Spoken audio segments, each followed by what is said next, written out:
ومن أحسن قولا ممن دعا إلى الله. بسم اللہ الرحمن الرحیم. السلام علیکم ورحمۃ اللہ وبرکاتہ. پیارے دوستوں اور عزیز بہنوں، میں ہوں یوسف ملک اور آپ دیکھ رہے ہیں دعوت جنت کا راستہ.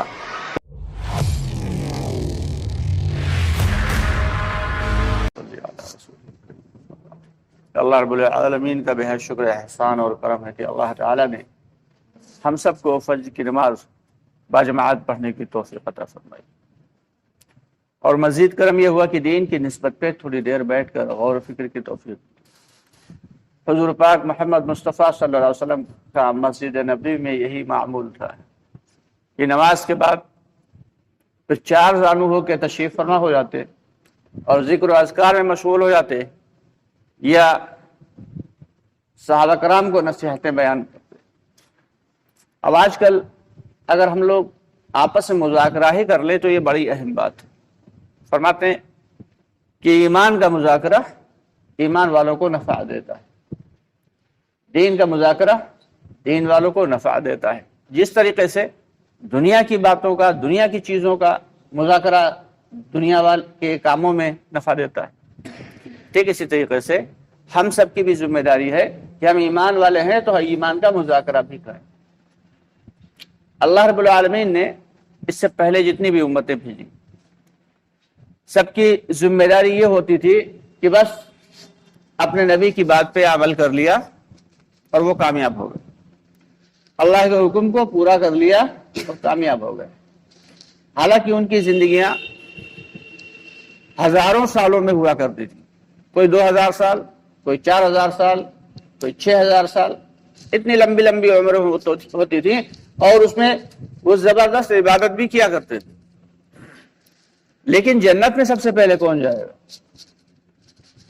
کہ اللہ رب العالمین نے جنت کو حرام کر دیا ہے جب تک کہ ہم سب کے آقائے نامدار امام الانبیاء حضرت محمد مصطفیٰ صلی اللہ علیہ وسلم جنت کے اندر قدم نہ رکھ دیں، کیونکہ جنت کی چابی آپ صلی اللہ علیہ وسلم کے پاس ہی ہے، اور تمام امتوں کو روک دیا ہے تب تک کے لیے جب تک کہ امت محمدیہ جنت کے اندر داخل نہ ہو جائے.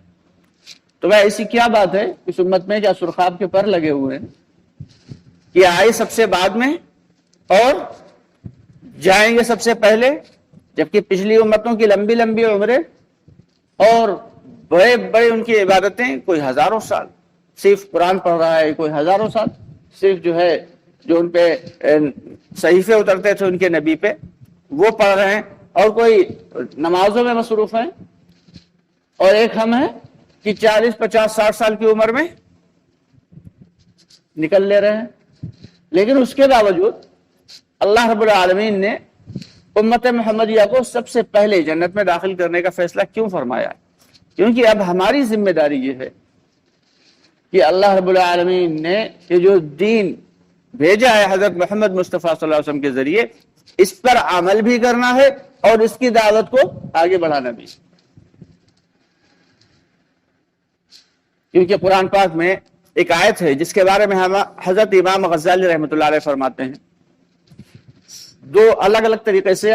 ایک تو حضرت امام غزالی رحمۃ اللہ علیہ نے جو فرمایا وہ آپ کے سامنے پیش کرتے ہیں، اور حضرت مولانا صاحب جو اس کے بارے میں فرماتے ہیں وہ بھی، کہ کس طریقے سے اللہ رب العالمین نے، حضرت امام غزالی فرماتے ہیں کہ اللہ رب العالمین نے گویا کہ کوزے میں دریا کو بند کر دیا. یہ جو قرآن پاک کی ایک سورہ ہے کہ والعصر ان الانسان لفی خسر الا الذین آمنوا وعملوا الصالحات وتواصوا بالحق وتواصوا بالصبر. یہ جو سورہ ہے اس میں فرماتے ہیں کہ اللہ رب العالمین اگر پورے قرآن کا متن اس میں شامل ہے، مکمل قرآن کے برابر اللہ رب العالمین نے اس میں تمام تر حقائق کو بیان فرما دیا. کہ قسم کھا رہے ہیں کس کی؟ اس زمانے کی. کون قسم کھا رہا ہے؟ اللہ قسم کھا رہا ہے، جبکہ اللہ کو بھلا قسم کھانے کی کیا ضرورت؟ اللہ تو سچوں کے سچے ہیں، اللہ کو کیا ضرورت کی اللہ قسم کھائے؟ لیکن اس کے باوجود اللہ رب العالمین قسم کھا کے فرما رہے، قسم بھی کس کی؟ اس زمانے کی. یہ حضرت امام غزالی رحمۃ اللہ فرماتے ہیں کہ مخلوق جو ہے وہ خالق کی قسم کھائے اور خالق مخلوق کی قسم کھا رہا ہے، اول بات تو قسم کھانا کوئی اچھی بات نہیں، لیکن اگر ضرورت پڑ جائے تو مخلوق کی قسم نہیں کھا سکتی، مخلوق کی ذمہ داری ہے کہ وہ اللہ کی قسم کھائے۔ آپ لوگوں سے مجھے چھوٹی سی شکایت بھی ہے، کیونکہ آپ اپنے ہیں اس لیے شکایت کرنے کا مجھے حق ہے، اور گزارش بھی ہے کہ آپ لوگ ہمارے چینل کو زیادہ سے زیادہ سبسکرائب نہیں کرتے ہیں اور ویڈیوز کو شیئر نہیں کرتے ہیں۔ کوشش یہ کریں کہ ہر ویڈیو کو زیادہ سے زیادہ شیئر کر دیا کریں۔ اگر شیئر کرنا نہیں آتا تو کسی بھائی سے، اپنے کسی جاننے والے بھائی سے سیکھیں کہ ویڈیو کا لنک کیسے شیئر کیا جاتا ہے، تاکہ زیادہ سے زیادہ بھائیوں تک ہماری ویڈیوز پہنچیں، اور جو بھائی اس پر عمل کر لے گا، ہو سکتا ہے اس کے ذریعے، اس عمل کے ذریعے اللہ تعالی ہمیں بھی اس کا فائدہ پہنچا دے اور آپ کو بھی اس کا فائدہ پہنچائے۔ اللہ ہم سب کو عمل کی توفیق عطا فرمائے۔ اگر کوئی بہت اہم بات ہے، اور اللہ رب العالمین اپنی مخلوق کی، کیونکہ خالق تو بس ایک ہے، باقی سب کیا ہے؟ ساری کی ساری مخلوق ہے۔ زمانے کی قسم کھا رہے ہیں اللہ رب العالمین، یہ قسم ہے زمانے کی کہ دنیا کے سارے انسان خسارے میں۔ خسارہ، مفسرین کرام فرماتے ہیں کہ خسارہ اس گھاٹے کو کہتے ہیں، اس نقصان کو کہتے ہیں جو جمع پونجی میں بھی نقصان ہو جائے۔ ایک کاروباری لوگ اچھے سے سمجھتے، یہ تو وہ ہوتا ہے نقصان کہ ہم نے کاروبار کیا، اگر 2 لاکھ کا ارادہ یہ کیا کہ 50,000 روپے اس میں پروفٹ ہوگا، اور 50 سے اس میں 25 ہی رہ گیا پروفٹ، تو یہ کیا ہوئے گا؟ یہ نقصان ہوگا، کاروبار کرنے والے کا نقصان، لیکن وہ پروفٹ میں نقصان ہے۔ لیکن خسارہ اس نقصان کو کہتے ہیں کہ وہ 2 لاکھ جو جمع پونجی لگائی تھی اس میں سے بھی گھٹ گیا، وہ زبردست نقصان۔ تو اللہ رب العالمین دنیا کے سارے انسانوں کے بارے میں فرما رہے ہیں کہ اس دنیا کے سارے انسان خسارے اور گھاٹے میں ہیں۔ جب سارے کے سارے خسارے اور گھاٹے میں ہے تو بھلا فائدے میں کون ہے؟ اس کا جواب بھی اللہ رب العالمین دے رہے ہیں، الا الذین آمنوا، مگر وہ لوگ جو ایمان لائے۔ اب کس پہ ایمان لائے؟ اللہ رب العالمین کے ایک ہونے پہ، معبود ہونے پہ، اور قادر مطلق ہونے پہ، اور سب سے زیادہ قوت والا، سب سے زیادہ طاقت والا ہونے پہ ایمان لائے۔ اب ایمان صرف یہ نہیں ہے کہ ہم نے اللہ کو ایک مان لیا، دیٹس انف، کافی ہو گیا۔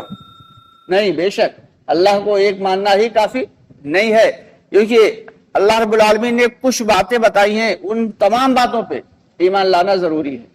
آمنت باللہ وملائکتہ وکتبہ ورسلہ، ان چیزوں کو ہم نے نہیں دیکھا، کبھی کسی نے دیکھا بھائی کہ ایمان لایا میں اللہ کے رسولوں پہ؟ اللہ پہ، نہ تو اللہ کو دیکھا، نہ اللہ کے رسولوں کو دیکھا، نہ اللہ کے رسولوں پہ جو کتابیں اتری ان کو دیکھا علاوہ قرآن کے، لیکن ایمان سب پہ لانا ہے، اور مرنا بھی ہے، اور مرنے کے بعد پھر زندہ بھی ہونا ہے۔ نہ تو ابھی مرے ہیں اور نہ مرنے کے بعد ابھی زندہ ہوئے، لیکن اس پر بھی ایمان لانا ہے، اور اچھی بری تقدیر پر بھی ایمان لانا ہے کہ یہ ساری کی ساری تقدیر کس نے لکھ دی ہے؟ اللہ رب العالمین نے۔ اب یہ چیزیں ہم نے دیکھی نہیں، لیکن ہمیں ایمان لانا ان پہ شرط ہے۔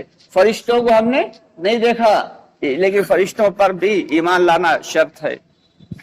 تو یہ ساری کی ساری چیزیں وہ ہیں جو ہماری نگاہوں کے سامنے نہیں، رسول اللہ صلی اللہ علیہ وسلم نے جو فرما دیا